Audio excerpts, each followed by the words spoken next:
ಭಾರತೀಯ ಜನತಾ ಪಾರ್ಟಿಯ ಶಾಸಕರಿಗೆಲ್ಲ ನಾಗ್ಪುರ್ ಯೂನಿವರ್ಸಿಟಿನಲ್ಲಿ ತರಬೇತಿ ಕೊಡ್ತಕ್ಕಂಥದ್ದು, ಮಹಿಳೆಯರಿಗೆ ಅಪಮಾನ ಮಾಡ್ತಕ್ಕಂಥದ್ದು, ಅಸಭ್ಯ ಭಾಷೆಗಳನ್ನು ಉಪಯೋಗಿಸ್ತಕ್ಕಂಥದ್ದು, ಅನಾಗರಿಕತೆಯಿಂದ ನಡ್ಕೊಳ್ತಕ್ಕಂಥದ್ದು ಇದೇನು ಹೊಸದೇನಲ್ಲ. ಪ್ರಧಾನಮಂತ್ರಿ ನರೇಂದ್ರ ಮೋದಿ ಅವರಿಂದ ಹಿಡಿದು ಅಮಿತ್ ಶಾ ಅವರಿಂದ ಹಿಡಿದು ಇಲ್ಲಿ ರವಿಕುಮಾರ್ ಅವ್ರಿಗೂ ನೋಡಿದಾಗ ಬರೀ ಮಹಿಳೆಯರ ವಿರುದ್ಧ ಮಾತಾಡ್ತಕ್ಕಂಥದ್ದು, ಅದು ಸಹ ಅನಾಗರಿಕ ರೀತಿಯಿಂದ ಮಾತಾಡ್ತಕ್ಕಂಥದ್ದು.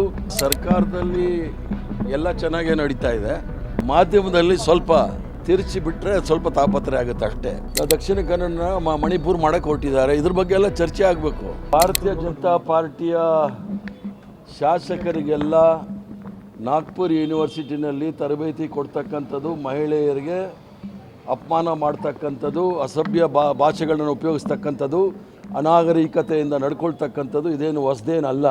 ಇಡೀ ದೇಶದಲ್ಲಿ ನೀವು ಭಾರತೀಯ ಜನತಾ ಪಾರ್ಟಿಯ ನಾಯಕರನ್ನು ನೋಡಿ, ಅದು ಪ್ರಧಾನಮಂತ್ರಿ ನರೇಂದ್ರ ಮೋದಿ ಅವರಿಂದ ಹಿಡಿದು ಅಮಿತ್ ಶಾ ಅವರಿಂದ ಹಿಡಿದು ಇಲ್ಲಿ ರವಿಕುಮಾರ್ ಅವ್ರಿಗೂ ನೋಡಿದಾಗ ಬರೀ ಮಹಿಳೆಯರ ವಿರುದ್ಧ ಮಾತಾಡ್ತಕ್ಕಂಥದ್ದು, ಅದು ಸಹ ಅನಾಗರಿಕ ರೀತಿಯಿಂದ ಮಾತಾಡ್ತಕ್ಕಂಥದ್ದು.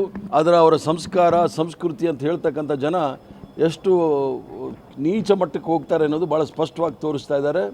ನಾವಾದರೂ ಸಹ ವಿಧಾನ ಪರಿಷತ್ತಿನ ಚೇರ್ಮನ್ರಾಗಿರ್ತಕ್ಕಂಥ ಸನ್ಮಾನ್ಯ ಬಸವರಾಜ್ ಪಾಟೀಲ್ ಹೊರಟ್ಟಿಯವರಲ್ಲಿ ನಾವು ವಿನಂತಿ ಮಾಡಿದಿಷ್ಟೇ, ಇದು ಪ್ರಶ್ನೆ ಭಾರತೀಯ ಜನತಾ ಪಾರ್ಟಿ ಕಾಂಗ್ರೆಸ್ ಪಕ್ಷದ ಪ್ರಶ್ನೆ ಅಲ್ಲ.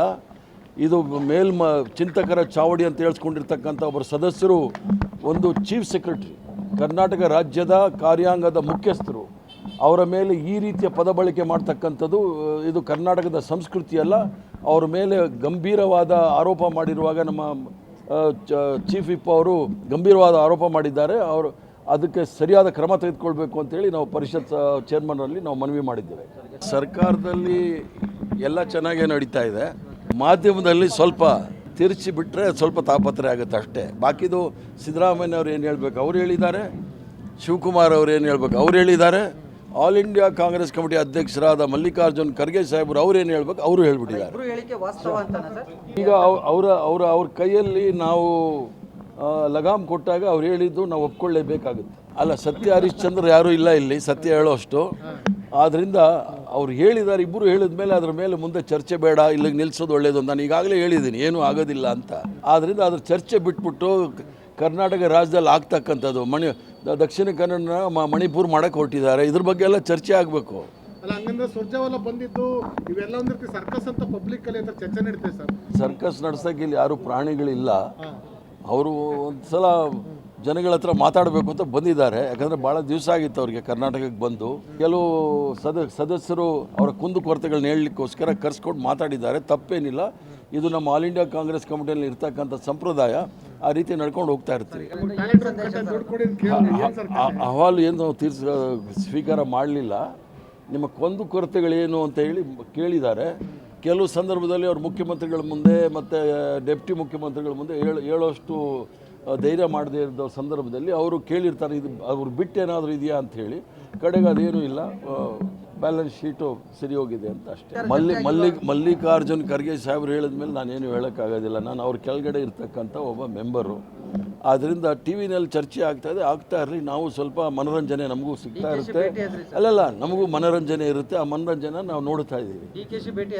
ಡಿ ಕೆ ಶಿ ಅವ್ರನ್ನ ಭೇಟಿಯಾಗಿರೋದು ಜುಲೈ 15ನೇ ತಾರೀಕು ಅಖಿಲ ಭಾರತ ಕಾಂಗ್ರೆಸ್ ಸಮಿತಿಯ ಹಿಂದುಳಿದ ವರ್ಗದ ಸಲಹಾ ಸಮಿತಿಯ ಒಂದು ಸಭೆ ನಡೀತಾ ಇದೆ. ಮುಖ್ಯಮಂತ್ರಿಗಳು ಎಲ್ಲ ಹಿಂದುಳಿದ ವರ್ಗದ ನಾಯಕರನ್ನ ಇಲ್ಲಿ ಆಹ್ವಾನಿಸಿದ್ದಾರೆ. ಆ ಹಿಂದುಳಿದ ವರ್ಗದವ್ರ ಜೊತೆ ಒಂದು ಚರ್ಚೆ ಮಾಡಿ ಮುಂದಿನ ದಿನಗಳಲ್ಲಿ ಯಾವ ರೀತಿ ಕಾಂಗ್ರೆಸ್ ಪಕ್ಷ ಹಿಂದುಳಿದ ವರ್ಗದವರ ಏಳಿಗೆಗಾಗಿ ಯಾವ ಕ್ರಮ ತೆಗೆದುಕೊಳ್ಬೇಕು, ರೋಡ್ ಮ್ಯಾಪ್ ಅಂತ ಏನು ಹೇಳ್ತೀವಿ, ಅದನ್ನು ಪ್ರಿಪೇರ್ ಮಾಡಲಿಕ್ಕೋಸ್ಕರ ಇದೊಂದು ಕರೆದಿದ್ದಾರೆ.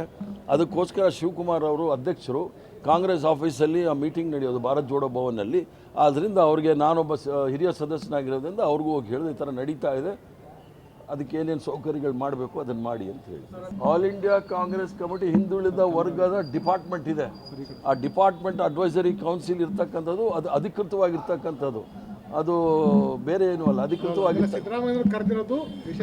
ಸಿದ್ದರಾಮಯ್ಯನವರು ಅದರಲ್ಲಿ ಸದಸ್ಯರು, ಒಬ್ಬ ಹಿಂದುಳಿದ ವರ್ಗದ ನಾಯಕರು, ರಾಜ್ಯದ ಮುಖ್ಯಮಂತ್ರಿಗಳು, ಅಡ್ವೈಸರಿ ಕೌನ್ಸಿಲಲ್ಲಿ ಏನು ತೀರ್ಮಾನ ತೆಗೆದುಕೊಂಡಿದ್ರೆ ಒಬ್ಬ ಹಿಂದುಳಿದ ವರ್ಗದ ಮುಖ್ಯಮಂತ್ರಿಗಳಿದ್ದಾರೆ. ಮೊದಲನೇ ಮೀಟಿಂಗ್ ಅಲ್ಲೇ ಆಗಲಿ, ಆಮೇಲೆ ಬೇರೆ ರಾಜ್ಯದಲ್ಲಿ ಮಾಡೋಣ ಅಂಥೇಳಿ ಆದ್ದರಿಂದ ಅದರಲ್ಲಿ ನಾನೂ ಇದ್ದೀನಿ ಅದರಲ್ಲಿ. ಎಲ್ಲರೂ ಸಹ ಇದ್ದಾರೆ.